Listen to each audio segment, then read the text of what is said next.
Hello, and welcome to Sonoran Miniatures. Today I'll be working on a unit of Space Marine Intercessors for the Red Scorpions chapter. Before I started, I prepared my models by removing mold lines and sanding away any casting defects. Next, I'm using a hand drill to make some holes to temporarily glue in wire so that I can paint my models and assemblies.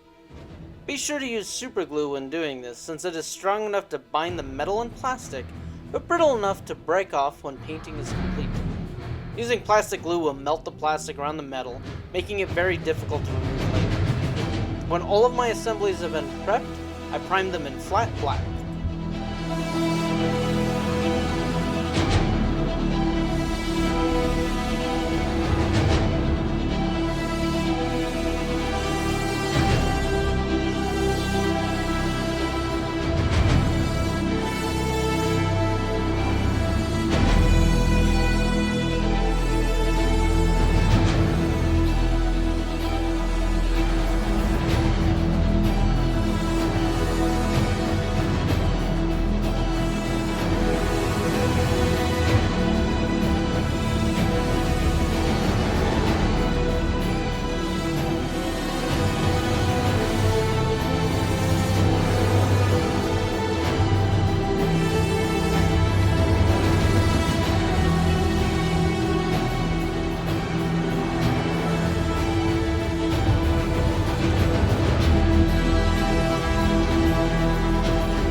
Next I am adding a base color of Mechanicus Standard Gray and 2 thin coats with an airbrush.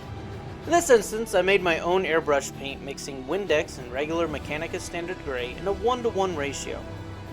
With both coats, I deliberately kept the airbrush a little further away from the model. This causes some of the paint droplets to partially dry, adding a slightly rough texture to the base coat.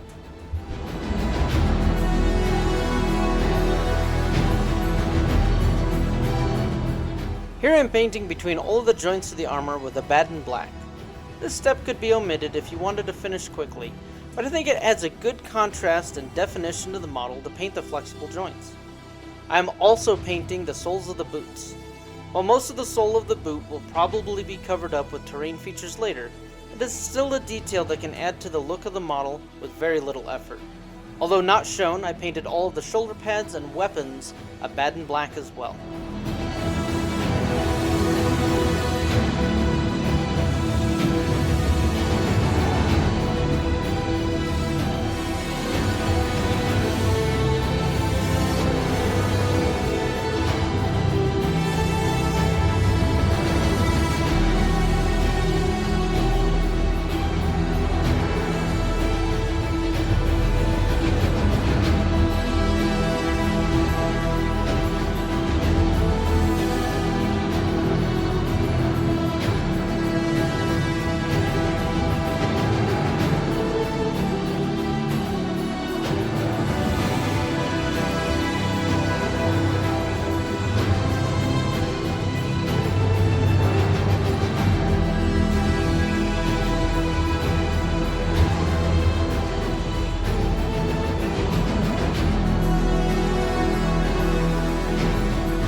Using a dry brush with a very small amount of Dawnstone, I am highlighting all of the raised edges of the model.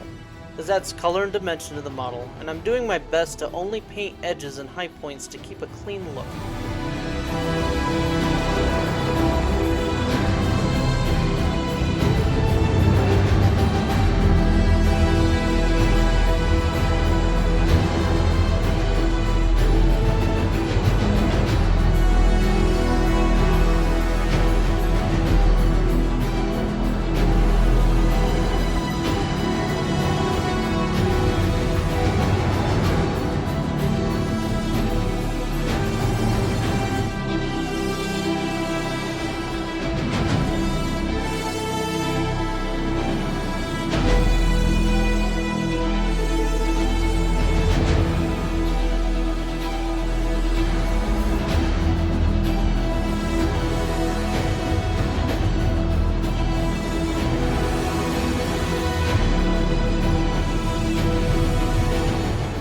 as you can see in the comparison here, the dry brushing can really bring out the details in the model.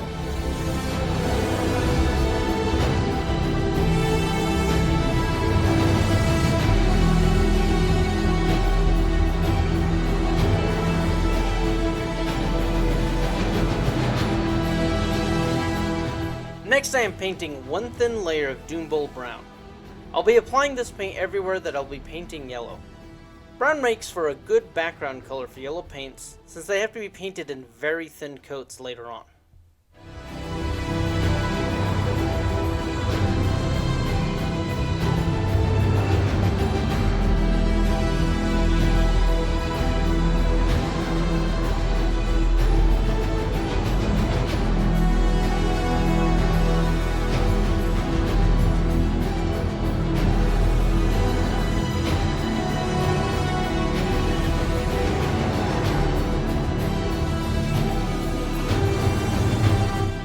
For the heraldry shields on the shoulder pads, I am lining out where I want to paint with a pencil beforehand. This will help keep my lines sharp when I paint, but I need to make sure I paint over the pencil marking as it is impossible to erase later.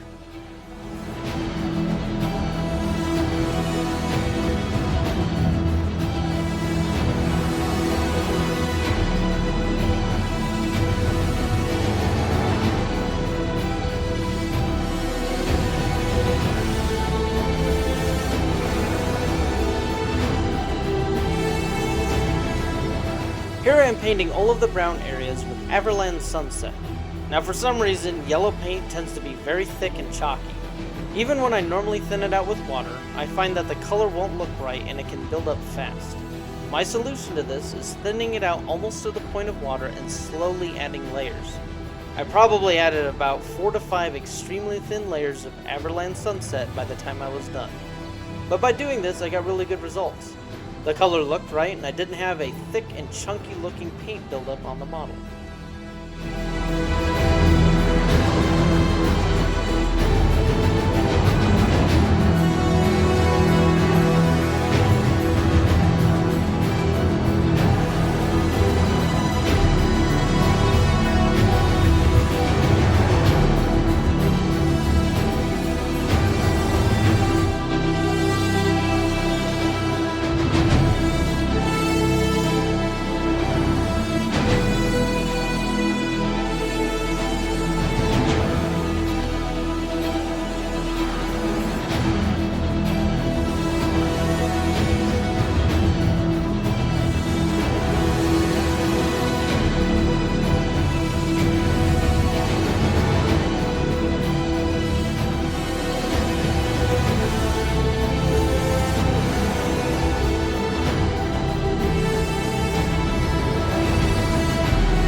Next I'm using Gehenna's Gold for the chest.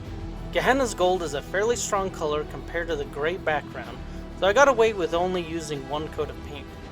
I'm also painting gold accent pieces on some of the shoulder pads and weapons.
That's it for all the base coating of the model.